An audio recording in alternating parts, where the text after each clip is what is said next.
ነገርን ሁሉ ፈጠረ የተባለው ልጅ ያስፈለገው ሚስት ያስፈለገው ልጅ ስለሌለችው ነው አይደለ?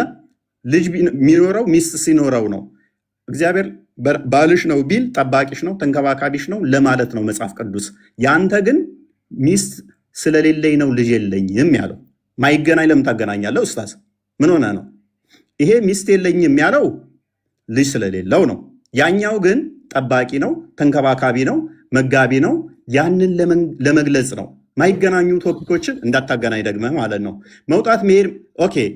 የትኛው ነብይ ነው በመጨረሻ ቀን ባቱን አላህ ገልጦ እናየዋለን ያለ ነብይ አለ? ኡስታዝ የምታውቀው አለ? ከነቢያት ውስጥ በመጨረሻ ቀን አላህን በባቱን እንለየዋለን ያለ አለ? ይኸው ባቱን ይገልጣል። ከዛስ እናውቀዋለን በሁለት አይነት ቅርጽ ይመጣና አላህ እንደዛ ብሎ ያስተማረ ነብይ አለ? ይኸው ሳሂህ ቡኻሪ 74:39 ላይ Now we wait our Lord, then the Almighty will come to them in a shape other than the one which they saw the first time, and he will say, I am your Lord. They will say, you are not our Lord. ሙስሊሞች በቂያማ ቀን ራሱ ጌታቸውን ይከዱታል። እኔ ጌታችሁ ነኝ ሲላቸው አንተ ጌታችን አይደለህም ይሉታል። እንደዛ እንለዋለን ያለ አንድ ነቢይ ታመጣልኛለህ? ከሌሊቱ 1/3 ይወርዳል ያለ አንድ ነቢይ ታመጣልኛለህ? በየቀኑ ወርዶ ወደ ቅርቢቱ ሰማይ ማነው ምህረት የሚጠይቀኝ የምመራው፣ ማነው ይቅርታ የሚጠይቀኝ ይቅር የምለው ብሎ ያስተማረ አንድ ነቢይ ልታመጣልን ትችላለህ ወይንስ የለህም? ማስረጃ የለህም? ልታመጣልን አትችልም? ታመጣልናለህ ወይስ አታመጣልንም? ስለዚህ በመጽሐፍ ቅዱስ ላይ የለም። ተውሂድን ያስተማረ አለ? የለም። ሽታውም የለም ማለት ነው። መጽሐፍ ቅዱስ ጋር ቅድም ያነሳው ነገር ነበረ። ትርጉም እኔ ነግሬህ ነበረ። ሜይ ቢ አልሰማህ ይሆናል እንጂ በደንብ ነግሬህ ነበረ። በአማርኛ እግዚአብሔር የሚለው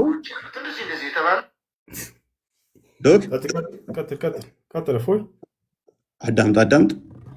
እግዚአብሔር የተባለው ማን ነው? እሱ የሚለውን አንዴ አዳምጥ። እግዚአብሔር ማን ነው የሚለውን ቅድም አሳይቼ ነበረ ካስታወስክ።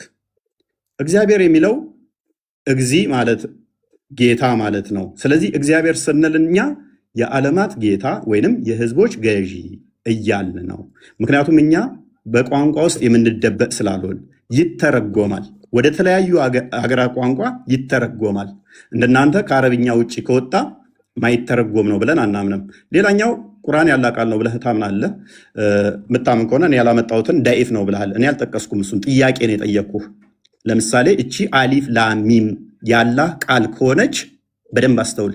ዳኢፍ የምትለው እኔ ሀዲስ ነው የጠቀስኩብህ፣ እችን ነው የጠቀስኩብህ።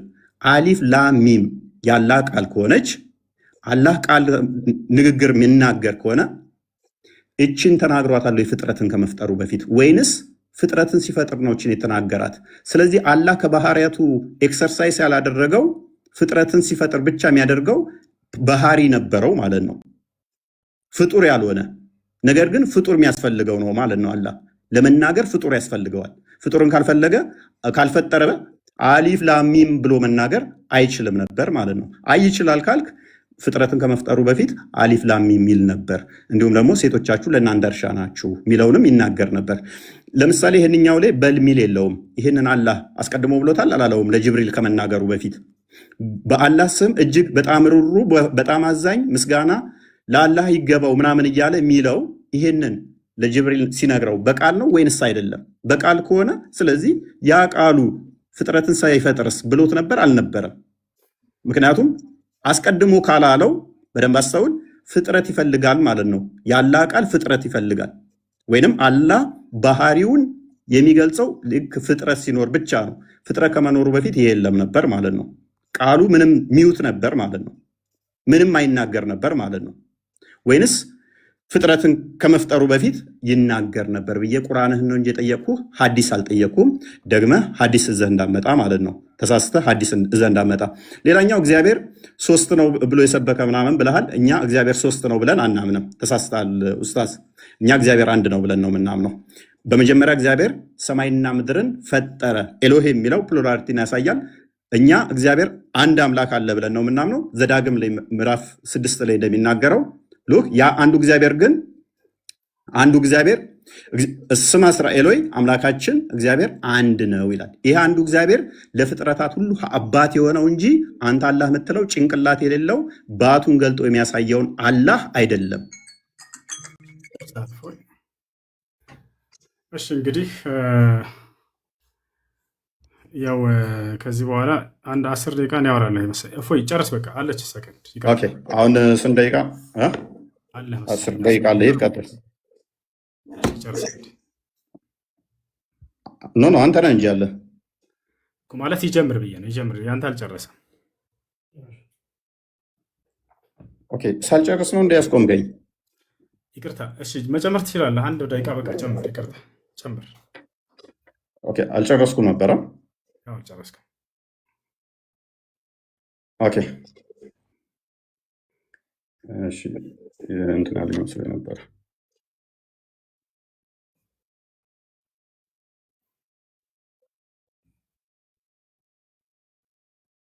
አውራ ማውራት ትችላለህ። አለ መሰለኝ። ኦኬ አንድ ደቂቃ እንዴት ነው የምጨምረው? ማለት እንትን ይልብኛል።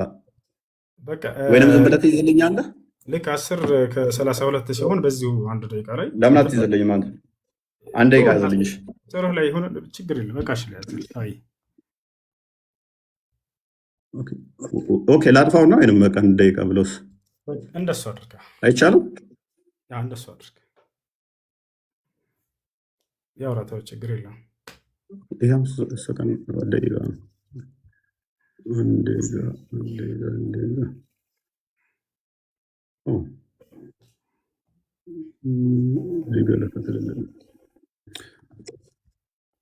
በቃ እዚሁ ላይ አንድ ደቂቃ ሲሞላ እንትን እለዋለሁ። ይታያል? ይታያል። ቀጥል።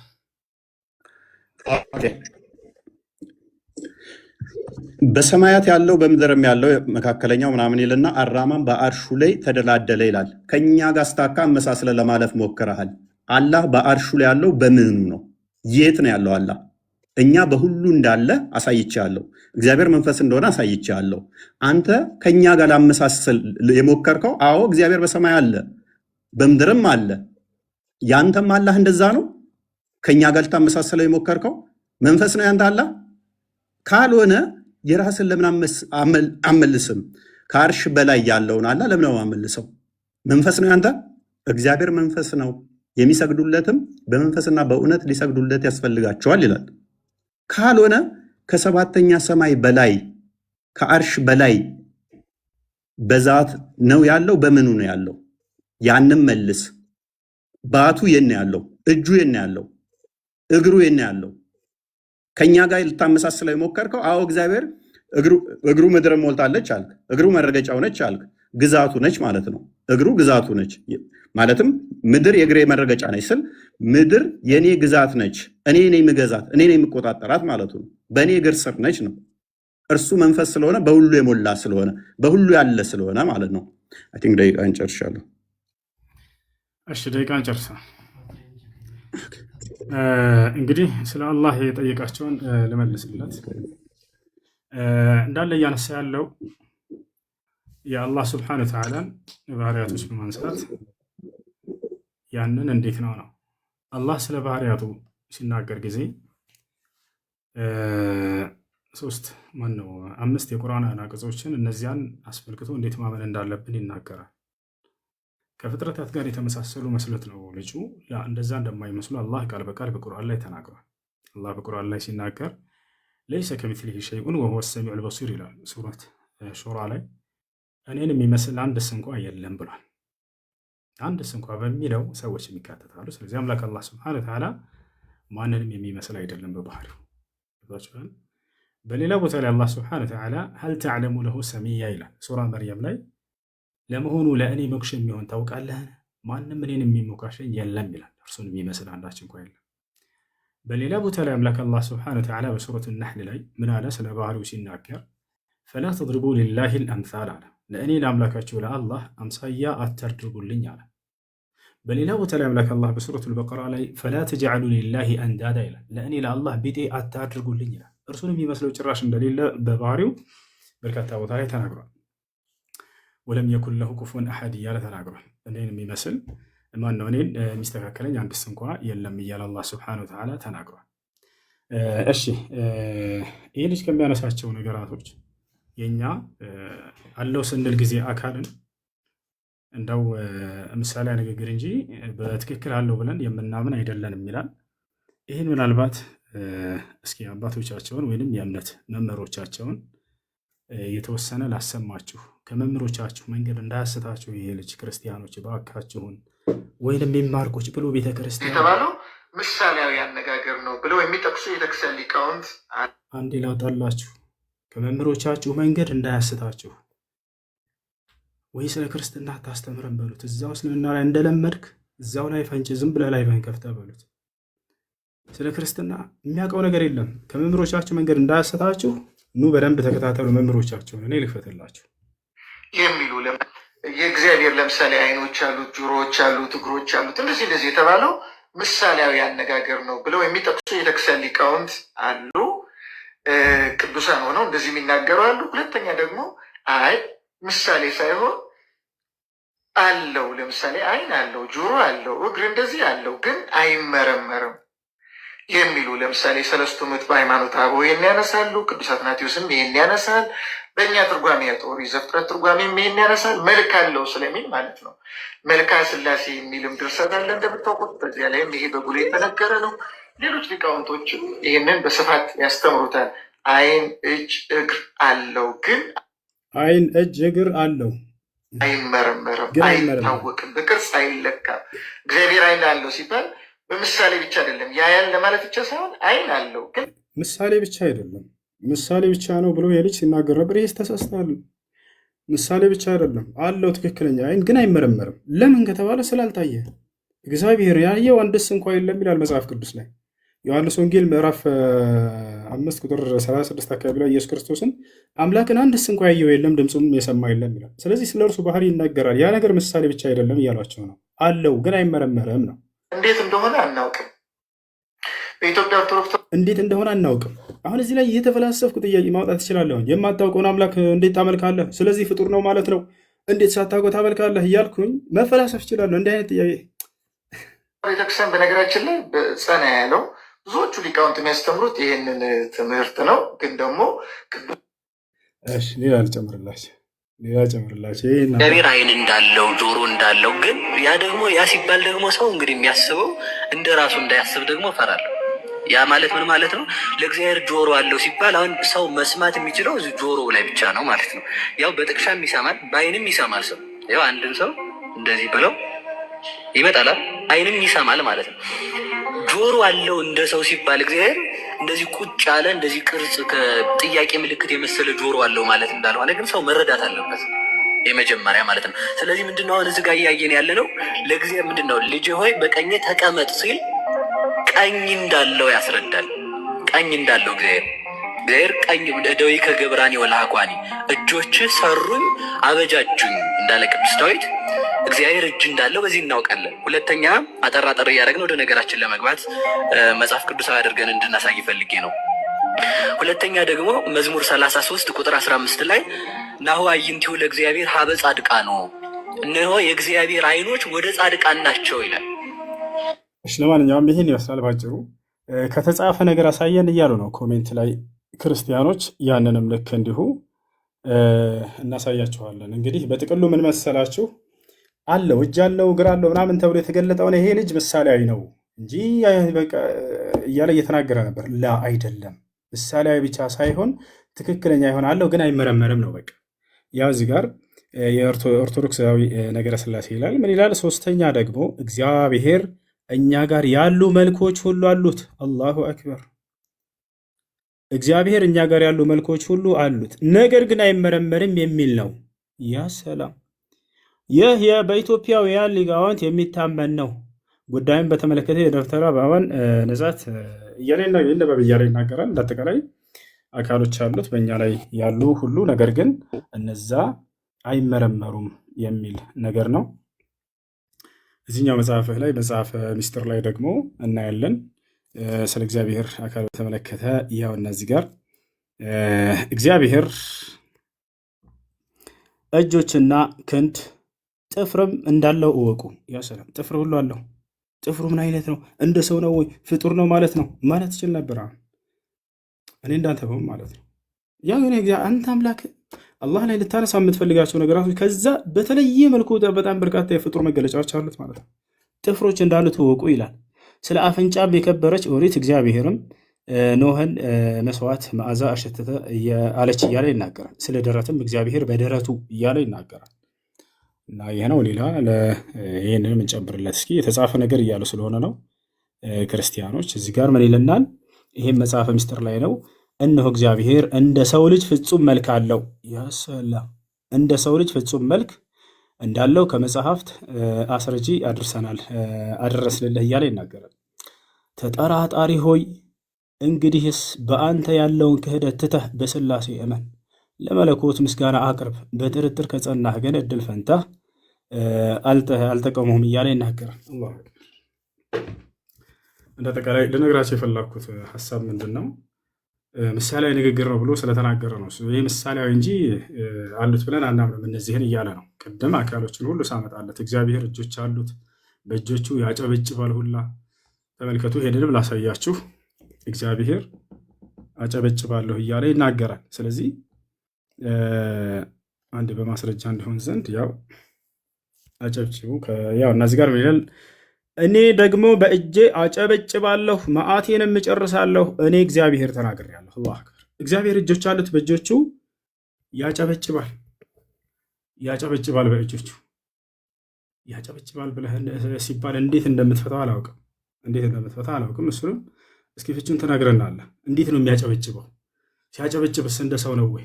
ሲያጨበጭብ ጫጫጫ ይላል ወይ? ይሄ ጥያቄ የሱ ጥያቄ ነው። ቅድም አይታችሁታል። ያነሳና አላህ እንዴት ነው እጁ እንትን የሚለው የሚወርደው እንዴት ነው በዙፋኑ ላይ እንዴት ነው የሚቀመጠው? እኔ ያጨበጭባል የሚለውን አነሳና 50 ጥያቄ ጠይቃለሁ። ዝም ብዬ የማይረባ ጥያቄ ማለት ነው። ከዚህ አልፍም። ይሄ ልጅ ላይቭ ላይ አስገብቶ ሲጠይቅ ጊዜ ትልቁም ነገር ያለው የጠየቀ ይመስላችሁ ነበር። ልክ እንደ እያልኩኝ መጠየቅ እኮ ነው። ያጨበጭባል እግዚአብሔር። ሲያጨበጭብ እንደ ሰው ነው ወይ? ሲያጨበጭብ ድምፁ ምን አይነት ነው? ያ ያጨበጨበው ፍጡር ነው ወይ? ምክንያቱም ከዚያ በፊት ሳያጨበጭብ በፊት ያ ባህሪው የለም ነበርና፣ ስለዚህ ፍጡር ነው ማለት ነው። አላሁል ሙስተዓን። ሌላው ቅድም አላህ ማን ነው ስለ መሳቅ ሲያወራ ነበረ።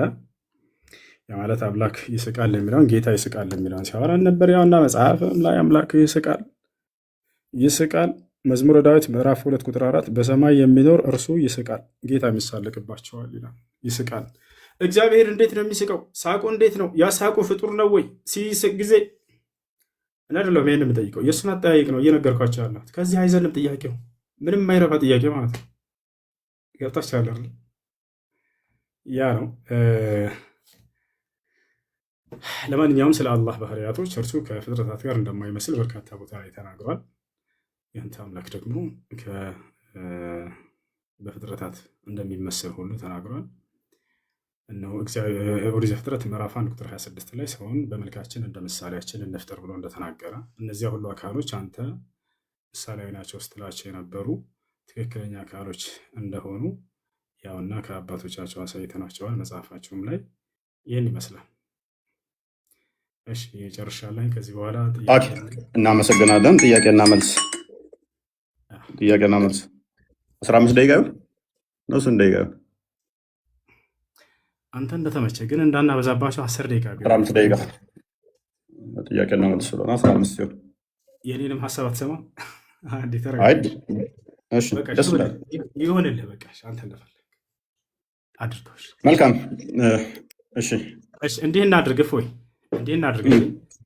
10 ደቂቃ እናድርገውና 5ቱን ደግሞ ስለ አጋንንት በእስልምናና በክርስትና በጥያቄና መልስ። እሺ ይሄ ጥያቄና መልስ ፕሮግራም ስለሆነ እሺ ማለት 5ቱን ደቂቃ ስለ አጋንንት በእስልምናና በክርስትና ጥያቄና መልስ ላይ እንጨርሰዋለን። ጥያቄና መልስ ላይ ያልቃል በዚህ 15 ደቂቃ ሆነ። ያው ከአጋንንትማ ጥያቄና መልስ እንዳታመጥ። ይሄን ከመጀመሪያ እና በደንብ በክርስትናና በእስልምና አጋንንት ምንድነው የሚለውን ብያለሁ። ወዴት ማትሄድ ጎበዝ። እንደዛ ከሆነ 15 ደቂቃ እንጨምር። አሁንም አስረብሽ። ከዛ ጥያቄና መልስ እንደገና እናደርጋለን። አንድ ተረጋጋ። ቆይ እኮ እንደዛ ከሆነ በጥያቄና መልስ አይወጣም እኮ እሱም ቅድም እያነሳን ያለ ነው። አጋንንት ላይ ቅድም ስታነሳ አረጋ በል ሀሳቤ ልስጥህ እንጂ ቀስ በል። ቅድም አጋንንት ላይ ስታነሳ ይህን አጋንንትን በጥያቄና መልስ ጊዜያችን እናነሳዋለን በኋላ ላይ ብዬ እናም አንተ ቅድም ጥያቄዎችን እንድትመልስ ምናምን ስፈልግ መጨረሻ ላይ ታደርገዋለህ አልከኝ። እሺ አልኩ። ስለዚህ አሁን 10 ደቂቃ አንዴ እባክህ ነው ልጨርስ። 10 ደቂቃ ጥያቄና መልስ እናድርገው። ከዚያ ደግሞ 5 ደቂቃ በእስልምናና በክርስትና አንተ ሙግቱን ስላነሳ በእስልምና ላይ አጋንንትን፣ እኔ ደግሞ በዚያ ላይ መሰረት አድርጌ በእስልምናና በክርስትና ያለውን የአጋንንት ማንነትና ምንነት ስለ እርሱ የምጠይቅህ ይሆናል ማለት ነው። ገብቶሃል አይደል? ይቀጥላል። ስለዚህ 20 ደቂቃ ይሆናል። በቃ እንደዛ ከሆነ እሺ በቃ ይሁንሽ። አሁን ምንድነው